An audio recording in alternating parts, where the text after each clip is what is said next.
guys, welcome back. This is Carrot Spice. As some of you already know, I'm actually a classroom teacher. I teach chemistry at the high school level, and so I've been sharing with you a few videos with regards to life of a teacher in general and my experience in the classroom. Now, these videos are not necessarily geared towards the veteran teachers. I've actually been teaching for 10 years. But I want to put things out there to help teachers who would otherwise have less than 2 years of teaching experience. So what I wanted to do today is actually start a mini-series on classroom management. And the first thing I want to talk about is seating arrangement. Now, that is very important. As the year begins, we do not really necessarily know our kids, especially the new teachers. So we tend to go through the rosters, we get these kids grouped up, and then before we know it, they're all talking and they're so social because they would have known each other from the previous school or even the previous year. So what do? Simple. You go ahead and you change your seating arrangement.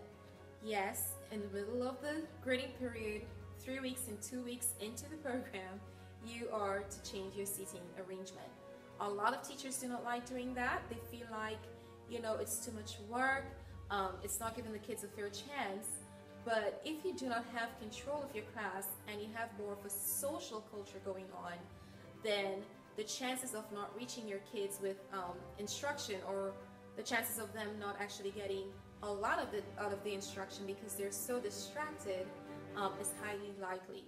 So even though I have been teaching for 10 years, in my 10th year, I've learned, some of my kids are very social. After 3 weeks, I need to go ahead and do something with regards to my seating arrangements.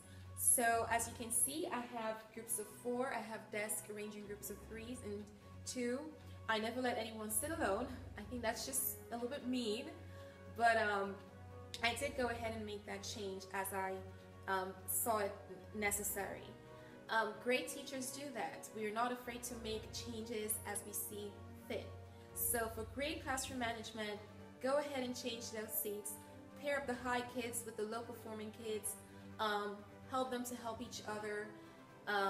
It's a great strategy for bringing out the strengths in your students. You might have kids who are very hands-on, and then you might have visual learners, and you might have the auditory learners. So you can actually group your kids up in that way, and so it creates a culture where they all understand this is a classroom of business, and the teacher does have that authoritative presence, but there is also a little bit of freedom because they can be themselves and they can contribute